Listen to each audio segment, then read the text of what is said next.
தேடிச்சோறு நிலம் தின்று பல சின்னஞ்சிறுகதைகள் பேசி மனம் வாடி துன்பமிக உழன்று பிறர் வாட பல செயல்கள் செய்து நரை கூடி கிளப்பருவம் எய்தி கொடுங்கூற்று கிரையனப்பின் மாயும் பல வேடிக்கை மனிதரைப் போலே நான் வீழ்வேன் என்று நினைத்தாயோ என்ற பாரதியின் வாசகத்திற்கு பாடலுக்கு அவனுடைய வாழ்க்கைக்கு நிகராக இன்று ஒரு நல்லாசிரியர் விருது பெற்று வீட்டிருக்கின்ற என் நெஞ்சமெல்லாம் மஞ்சமிட்டு அமர்ந்திருக்கின்ற எங்கள் குடும்பத்தின் மூத்த மகள் சான்சிராணி அவர்களை வாழ்த்துவதிலே வணங்குவதிலே நான் பெருமகிழ்வு அடைகின்றேன். ஏன்னா வாழ்த்து, அதாவது நன்றி இருந்தாலும் நான் உங்களுக்கு பதில் சொல்லணும். இந்த நல்லாசிரியர் விருது என்பது அது அரசு அவருக்கு கொடுக்கின்ற விருது. ஆனால் இந்த நல்லாசிரியர் தகுதிக்கு ஒரு தகுதியான நபர் யார் என்று சொன்னால் அது மரியாதைக்குரிய சான்சிராணி என்பதிலே எல்லளவும் இணையில்லை.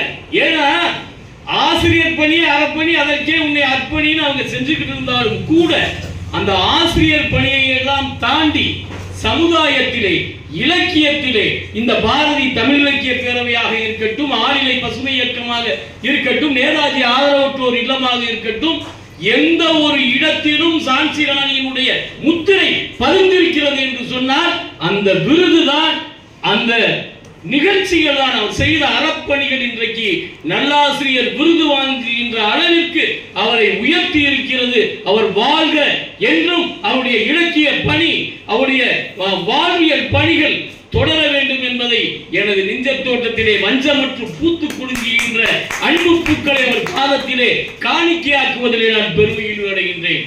இந்த நல்லதொரு நிகழ்விலே பாரதியினுடைய நினைவு நாளிலே, வ.உ.சி.யினுடைய பிறந்த நாளிலே, இந்த நல்லதொரு நிகழ்வின் முத்தாய்ப்பாக சான்சிராணி அவர்களுக்கு விருது வழங்குகின்ற முப்பெரும் விழாவிலே அவரை வாழ்த்துவதில் வணங்குவதில் நான் பெருமையில் அடைகின்றேன். இந்த நல்லதொரு நிகழ்விலே தலைமை பொறுப்பினை ஏற்று சிறப்பு செய்து கொண்டிருக்கின்ற மரியாதைக்குரிய பாரதி தமிழ் இலக்கிய பேரவையினுடைய புரவலர், மரியாதைக்கு உரிய போற்றுவதற்குரிய ஐயா தீபோ சுள்ளிவேல் ஐயா அவர்களையும், முன்னிலை பொறுப்பினை வைத்து சிறப்பு செய்து கொண்டிருக்கின்ற மரியாதைக்குரிய எம்.கே.எஸ். சந்திரசேகர் அவர்களையும், மரியாதைக்குரிய வின்னர் ஸ்போர்ட்ஸ் நிறுவனத்தினுடைய உரிமையாளர் அலீம் அவர்களையும், மரியாதைக்குரிய எழுத்தாளர் ரமாதேவி அவர்களையும், மியூசிக் ஸ்டார் சேனலுடைய உரிமையாளர் செந்தில்நாதன் அவர்களையும் நான் உண்மையிலே நன்றியோடு நான் நினைவு கூறுகின்றேன்.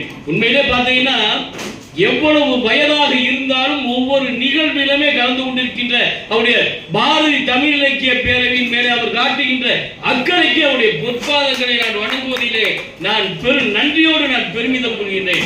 அதை போல சும்மா சாதாரணமான முன்னணி பொறுப்புல இன்னைக்கு இருக்கிறவங்க மரியாதைக்குரிய எம்.கே. சந்திரசேகர் எப்படி இவங்க செய்வது, அது மாதிரி நம்ம வசந்த ஆர்டிகல்ஸுடைய உரிமையாளர் அந்த இம்ரான் செய்வது யாருக்குமே தெரியாம இருக்கோ, அதை போல எம்.கே. சந்திரசேகரன் அவர்கள் செய்கின்ற அந்த அறப்பணிகள் அளப்பரிய பணி.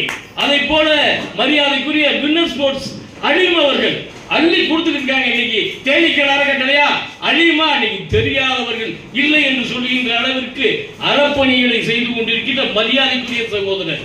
உண்மையிலே இன்னைக்கு அவர் மியூசிக் ஸ்டார் சேனலுடைய உரிமையாளர் செந்தில்நாதன் அவருக்கும் இலக்கியத்துக்கு எந்த இதுல அவ்வளவு தொடர்போடு ஒவ்வொரு நிகழ்வுகளில் இந்த நிகழ்ச்சிகளை பதிவு செய்து கொண்டிருக்கின்ற மரியாதைக்குரிய சகோதரர் இந்த நிகழ்விலே வ.உ.சி.யை பற்றி சிறப்பு செய்து பேசி அமர்ந்திருக்கின்ற மரியாதைக்குரிய ஆரோக்கியராஜ் அவர்கள் அருமையான ஒரு உரையரங்கத்திலே பாரதி ஓர் ஆச்சரிய கூறிய என்ற தலைப்பிலே பேசி சிறப்பு செய்த மரியாதைக்குரிய கவிஞர் பாரதன். உண்மையிலே மரியாதைக்குரிய மா. சே. ராதா அவர்கள் உண்மையில நான் நினைச்சுட்டு அவங்களுடைய பேச்சை நான் இன்னைக்கிட்டே கேட்டேன். உண்மையில உங்களுடைய பிற்பாதங்களை நான் வழங்குறேன்னா உண்மையில அற்புதமான ஒரு ஆங்கிலம் கணக்காத தமிழிலே பேசிய ஆற்றல் மிக்க அந்த சகோதரி உண்மையில ரொம்ப மகிழ்வா இருக்கு.